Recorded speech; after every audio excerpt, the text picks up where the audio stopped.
desperately required, but with both Leclerc and Hamilton now clearly exasperated, that calm appears further away than ever. So just what did Fred Vasseur reveal? How severe is the in-house crisis at Ferrari? What were the full stories behind those shocking radio exchanges? And above all, can this team possibly recover before the season completely slips through their fingers? Make sure you like, subscribe, and stay with us until the very end, because what you're about to discover on Vasseur, Hamilton, and Ferrari's Canadian Meltdown changes everything. The chaos that erupted on race day had, in fact, been brewing all weekend long. It started with a crucial disadvantage: Charles Leclerc's free practice 1 crash that left Ferrari collecting data with only one car. And for a team that is trying to challenge Red Bull and McLaren at the top, that is not a glitch. That is a strategic disaster. And it got worse. On Saturday in Q3, Leclerc was flying. He set the fastest first sector of anyone. But then, inexplicably, he slowed. Why? Because he was stuck in traffic, and Ferrari had not warned him. A communications breakdown, a basic, simple error, at the worst possible time. That mistake cost Leclerc dearly. It cost Ferrari track position. And it set the tone for what would prove to be a car crash of a Sunday. Then came the race, and with it, an unraveling of monumental proportions. Lewis Hamilton started ahead of what should have been Ferrari's spearhead, but instead of charging forward, he was immediately struck by a mysterious lack of performance. His engineer Riccardo Adami delivered a chilling message.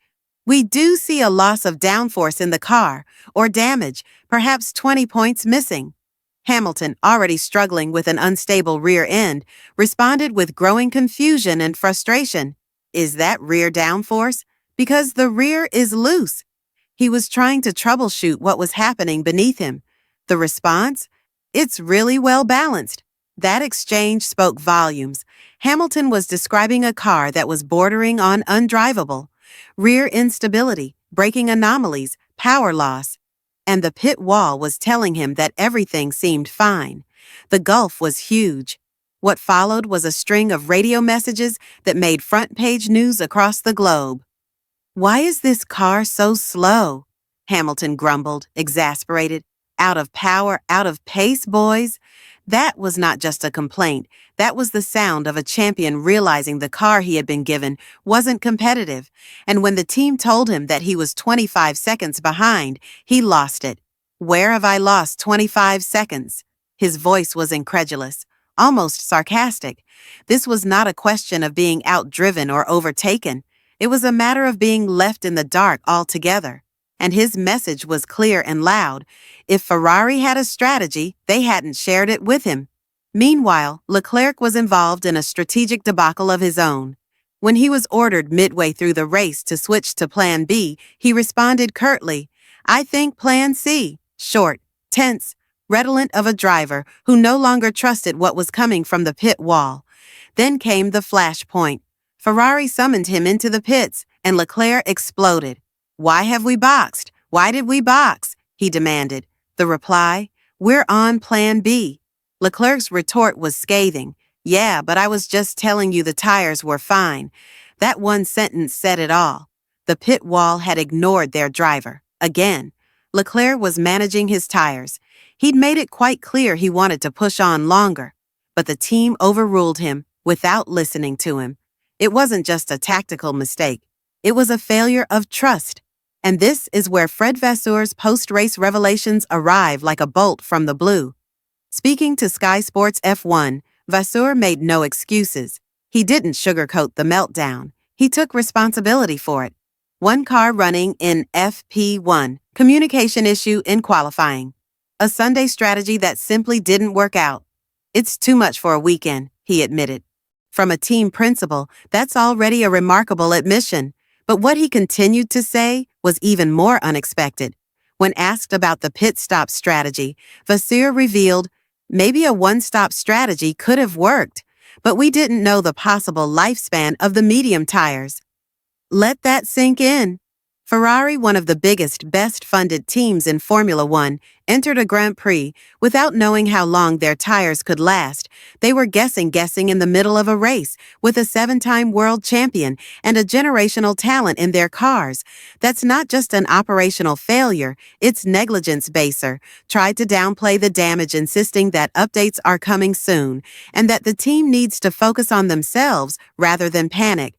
But his own words betrayed the deeper truth. "We didn't do a clean job this weekend," he said, and for Hamilton and Leclerc, that statement was just confirmation of what they'd been screaming into the radio. Leclerc and Hamilton weren't throwing tantrums. They were delivering clinical, calculated critiques of a team that simply wasn't performing.